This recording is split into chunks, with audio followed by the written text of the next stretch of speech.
Travelling into South Wales' Gower Peninsula is actor Robert Glenister, here in search of his family's past. Robert's performances have earned him legions of fans as the star of hit MI5 drama Spooks and as conman Ash Morgan in Hustle. Although he grew up in London, Robert has deep Welsh roots, and it's these roots he's coming to Wales to explore. I'm very excited actually because I think there's, nobody's told me anything, so it is a bit like a magical mystery tour. Although he doesn't know it yet, he's travelling into a story of remarkable heroism and courage that would take his family to the other side of the world. I don't know where I'm going, I don't know what I'm going to find out. I don't know whether there's any skeletons or not. So the whole thing is a complete mystery.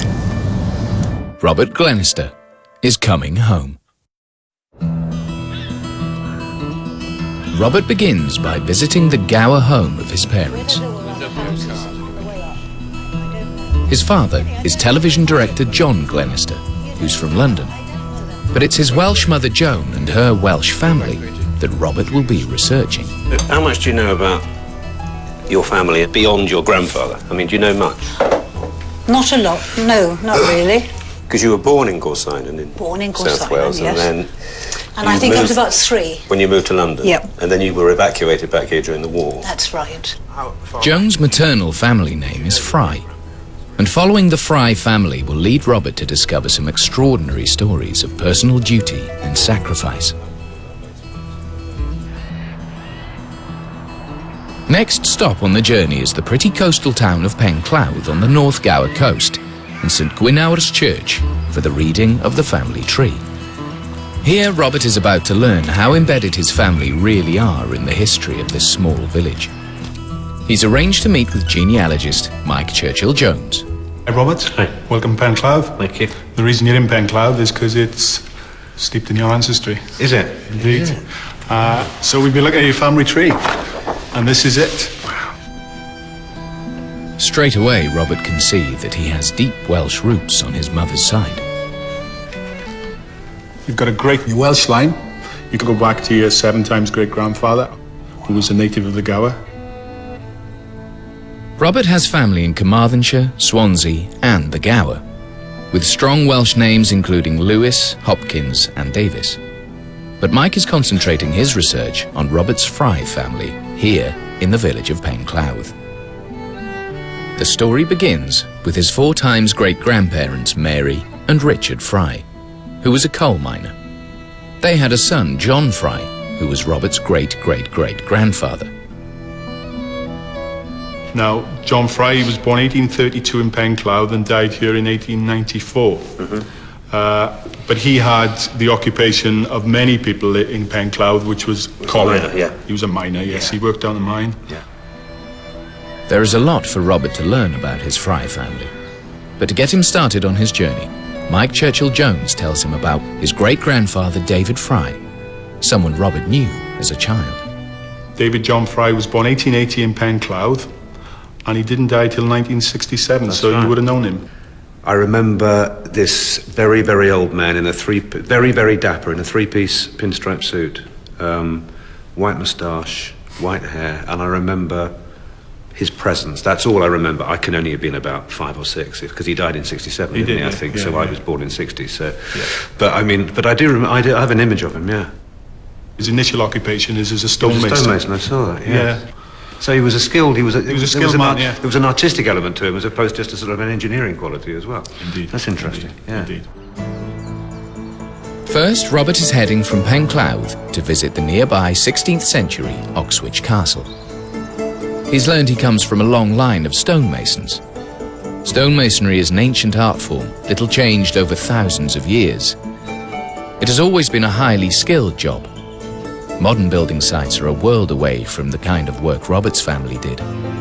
But on an historic site like Oxwich Castle, the restoration work here can give Robert a real feel for the job.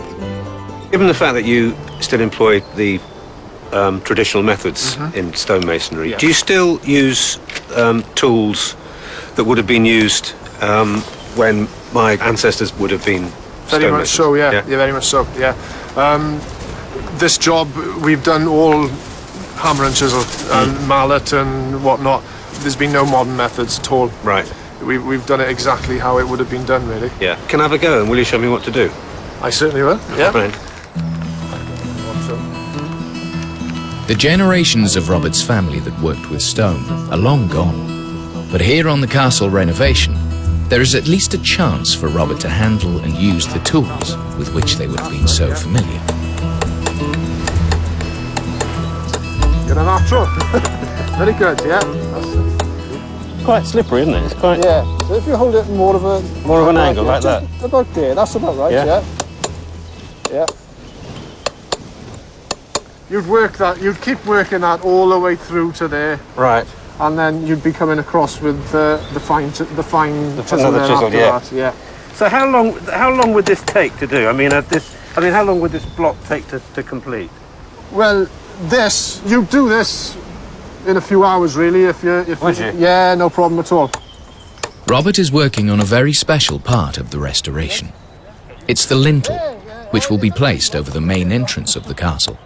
A privilege for any stonemason, and a repair that will last for millennia. Ah! Oh, I'll get it, sorry. Yeah, well done. That's brilliant for a...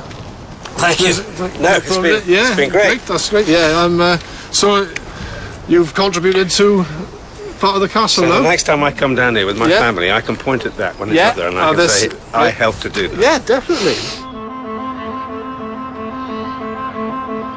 Robert is back in Penclouth and on the trail of his Fry family. His 3 times great-grandparents were Mary and John Fry. John was a coal miner, as was his grandson, William Fry.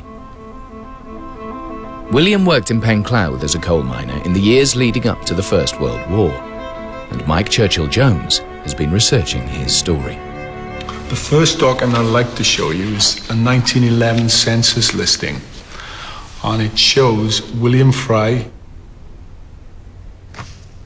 and he was a coal miner here at the time. On the eve of World War I, William was keen to join the British Army. At that time, coal mining was not a reserved occupation, and many thousands of miners were hoping to enlist when the time came. But for William, there was a problem. He says that he tried to sign up. But William was deemed to be too short. We do know how tall he was. There's some personal details about him. Yeah. Do you want to have a read?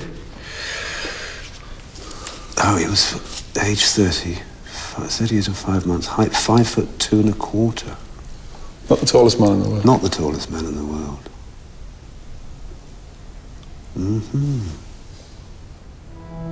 It appears William Fry would never be able to serve in the army and would seek a new life far beyond Wales.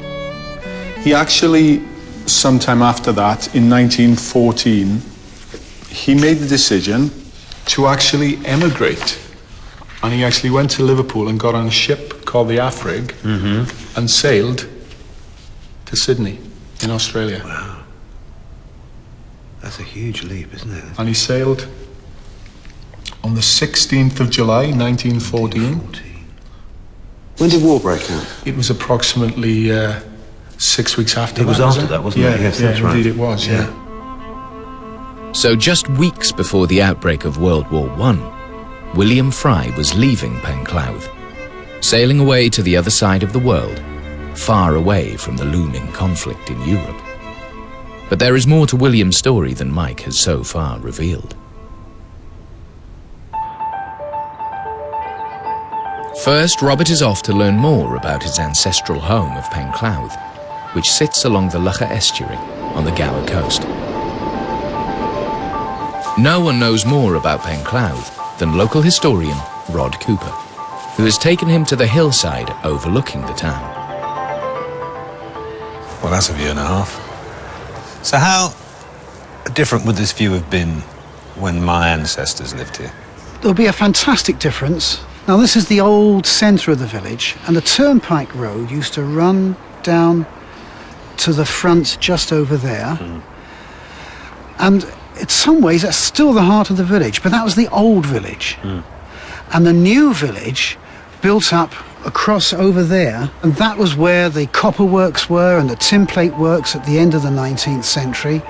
And the new village built up around that because it was convenient for people. You see, it started off as a port, and you can just see over there where Lucker Bridge is. The river used to come from Lucker Bridge straight across to this shore here and would run hard along the foreshore.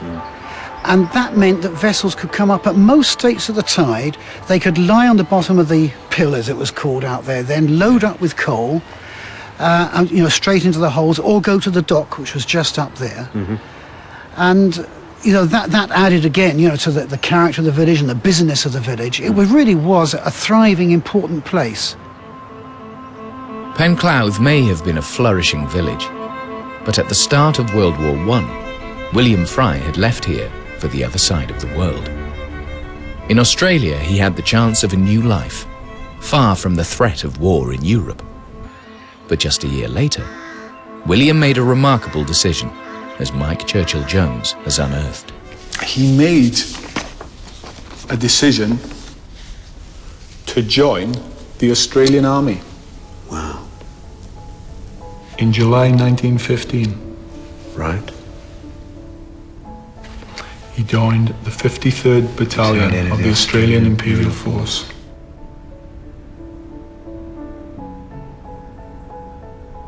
So he would have joined knowing that he would have been sent to Europe to fight, potentially. Probably so, Yeah. but why did he make that decision? That's right. William had finally managed to enlist in the army. As part of the Empire, Australia was also at war with Germany, but there was no compulsory conscription. William was clearly volunteering to head back to Europe, to fight for King and his new country. By July 1916, William was traveling to France and to war. Now Robert has a chance to get into the fresh air, to learn something of his female ancestors and their way of life. Whilst the men of Penclouth, like John Fry, dug for coal, the women of the village, including his sisters Elizabeth and Mary, sought their living from the sea, from the riches beneath their feet on the Lougher estuary. Hi Robert, how are you? I'm all right, Glenn. How you doing? Robert joins with expert Glyn Hindman, and he's taking Robert on something of a mystery tour, far out to the estuary mudflats. The route they're driving along was underwater just a few minutes before. But now the tide is out, which means there's a chance for Glyn to explain more about Penclouth's unique industry of cockling. Glyn still handpicks all the cockles he gathers, using identical techniques to Robert's ancestors, Mary and Elizabeth Fry. So, braving a gale, Glyn can reveal everything he knows about Penclouth's much-loved delicacy. You sometimes come out here for six hours at a time? Oh yeah. In these conditions? Oh yeah, worse than this. Worse than this? Well, and then, I mean, when my ancestors were doing it, presumably it was mainly women who did the job. oh yeah. And they would do it with donkeys and carts, not Land Rovers. And No, it's a lot easier now than what it was then. But Yeah. as you say, they'd come out there then with a donkey or horse and cart. yeah, And they'd probably gather the cockles probably better than the men. You Yeah. know what I mean? Especially when they were a bit thinner on the ground. Yeah. Because they'd persevere a bit more. and they would have to do that every day, because if they didn't, well, basically, they wouldn't eat. There's no income. Yeah, well, you wouldn't eat. You Yeah. wouldn't eat. You had to come out there, you know, supplemented for the family, because there was sort of no social security in them days, like, Yeah, you know yeah, what I mean? As you see, here the cockles come together here now.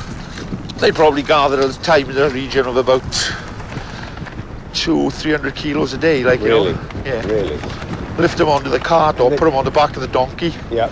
And that was it, but it was a hard old life for them, like, you know what I mean? Like, But it must, I mean, on a donkey, with a donkey and cart, it must have taken, I mean, on a day like this, or if not worse, it must have taken, you know, a couple of hours just to get out there before you start working. Oh, yeah. Then you got the back breaking work in Yeah. front of you again. Yeah. Then you got to get them off there. Then you got to cook them. and then you got to start again. Yeah. So, you know, they were tough old cookies like that. Yeah. It might traditionally have been seen as women's work for Robert's ancestors, Mary and Elizabeth Fry. But how easy is it for a London actor to do the same work?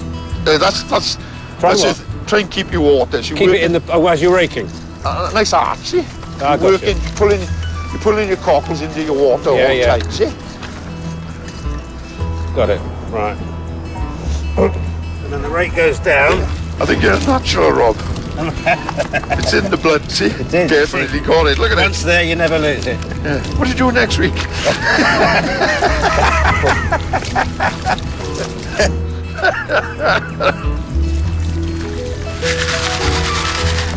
There you go. Supper. You are? Like his ancestors, it's time for Robert to enjoy the fruits of his labour. Tuck in there, Rob. I will.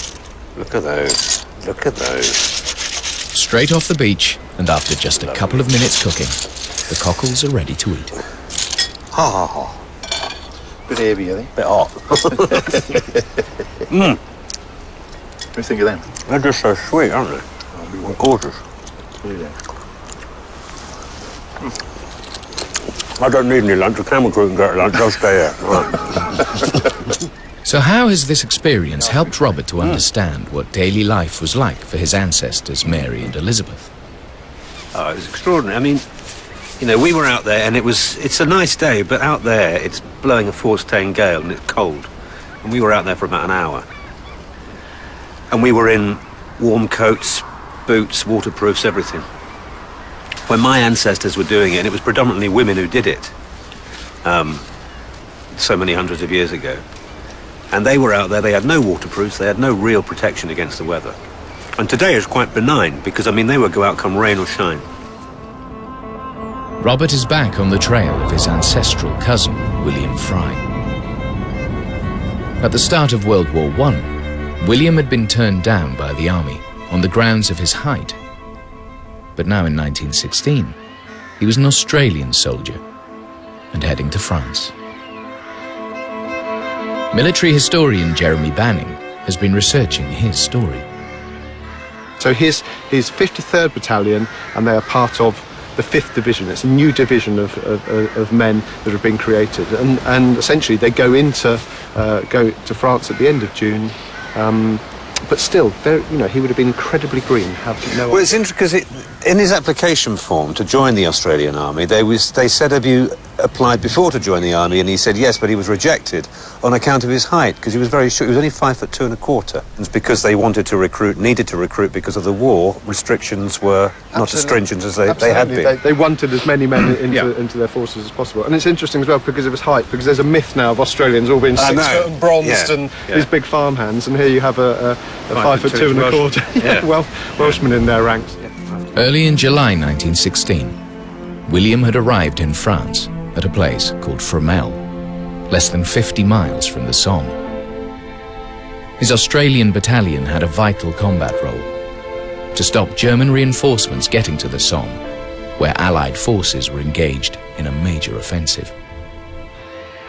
Jeremy has uncovered the war diary of William's unit, which offers a very detailed account of their first few days on the front line.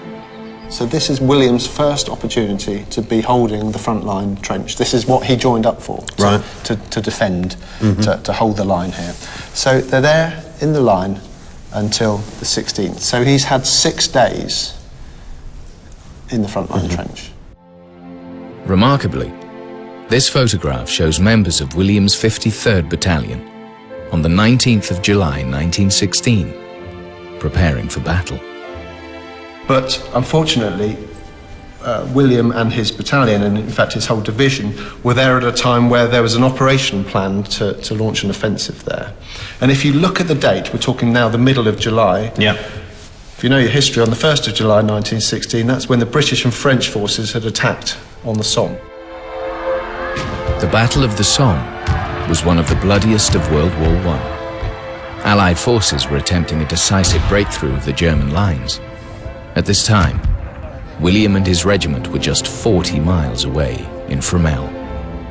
And there was launched a plan here to launch essentially a diversionary attack against the German lines. The plan being to occupy the front line and the support line of the German trenches on about a 3 or 4 kilometre frontage. Right. And that would tie down the Germans in this area in French Flanders and stop them sending their troops further south down to France to reinforce their comrades fighting against the British and French down on the Somme. Yeah. And it was planned to be on the 17th of July. So poor old William turns up on the 10th. Yes. William, with minimal practical training and little time to adjust to his new surroundings, was about to go into battle against the well-organized German front line. So on the 19th of July, William's 53rd Battalion, part of the 5th Australian Division, attacked the German front line. Jeremy has a map of the battlefield. So, the 53rd Battalion, with William there, at 6 o'clock, they got into the German trenches. They'd crossed this position, they'd crossed this area of no man's land and got into there. Yes. Now, their comrades on the right in the next brigade didn't even make it. But the attack here was such a disaster for the Australian, the 5th Australian Division. They suffered over 5,500 casualties that day. For Australia, the First World War remains the most costly conflict in terms of deaths and casualties. From a population of fewer than 5 million, over 400,000 men enlisted, of whom over 60,000 were killed, 156,000 wounded, gassed, or taken prisoner. Only 3 men seen in this photograph of William's regiment would survive this battle. It is, I'm afraid to say, Australia's worst military disaster. Is it? Is it? It is. It's their first time in the line, their first time in the trenches, their first attack, and they get cut to pieces. And William was involved in that? He was involved in that. How amazing. And very sad, actually. It's to think that that many people were sacrificed in the space of, 24 hours is tragic. Robert knows that the Australian casualties were high in this particular battle. But what happened to William? Did he live or die? Mike Churchill-Jones has the answer. Well, during that day, on the 19th of July 1916, William Fry was wounded in that action. We don't know at what point during the day he was wounded, but certainly on the 19th. William's casualty report shows that he was seriously wounded, shot in both legs. He was later transferred by ambulance train to Wimereux Hospital in northern France, which is where he died a week later. How do you feel after all you've learned about After all he's been through, after everything he did, and going to Australia when he was, barely 30 and leaving all his family behind, knowing he wouldn't see them again, and he didn't. No. But perhaps, in the circumstances, perhaps if he'd lived, he might have done, I suppose. But that's very sad. That's very sad. It's a terribly moving story. It's very moving. William would never return to Australia or Wales, but was buried where he fell, in France. He's buried at Wimereux Cemetery, and he is remembered there. And he does have an individual grave there. William may have died as an Australian, but on his war grave, his Welsh hometown of Penclough is also remembered. When he died in Europe, his mother and siblings were still alive. That must have been a terrible shock for them. Just for the circumstances, because it's almost like losing a son twice. They'd lost him once to Australia when he went. Yeah. But there was always the hope that that would only be a temporary loss. And then a year later, 2 years later, it was a permanent loss. It became a permanent loss. No. That's very sad. Mike can now show Robert for the very first time a picture of William Fry. It's thought this may have been taken with his comrades in Australia. I believe that's a picture with his friends that was taken before they went to war. How astonishing is that? Yeah. It looks like my grandmother as well, actually. I mean, I can see a family resemblance with my grandmother, most certainly. Can you? Yeah. Oh, bless his heart. Robert has learned a wonderful story of his ancestor William Fry. And there are two people he's very keen to share this with. His mum and dad, and most particularly his mum, Joan, whose Fry family he's been researching.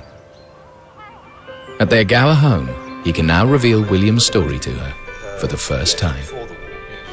And a year later, in 1915, he joined the Australian Imperial Army. Good Lord. 53rd Battalion. There was an Australian offensive against the German forces at Fromelles in France. And he was part of this, and there were 5,000 Australians. In the First World War, we're going to go over the top. It was the worst day in Australian military history. Was it? And he has his own grave. Wow, look at that. Good Lord. It's rather moving. Oh, isn't that lovely? It says, in memory of the beloved son of Mr. and Mrs. R. Fry, Penclouth, age 33.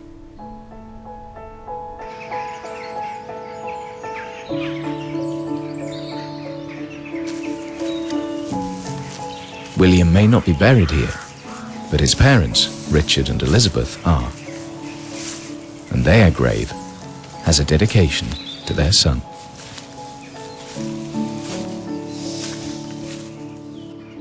It's a story of great fortitude and determination, and I think he shows a great strength of character in pursuing his goals, his ambitions, and his dream, I think. And unfortunately, tragically, the dream was cut short. It's nice to see that he's remembered, that he has got a personalised tombstone in the cemetery, and that he is remembered and will be for eternity.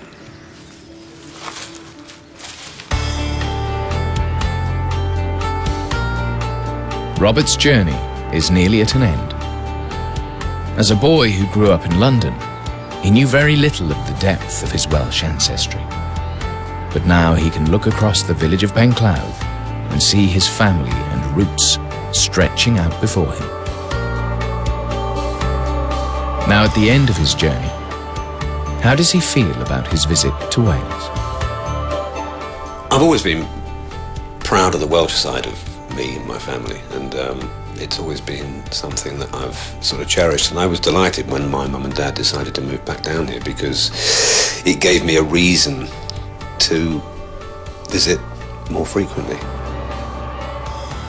I feel very comfortable in this environment, and the environments that we've been in the last couple of days, and the people we've met, and I haven't felt like an outsider coming back. I felt as though part of me has always been here, which I suppose it has, given the nature of my family. And that was the last in the current series of Coming Home. Previous episodes are available on the BBC iPlayer.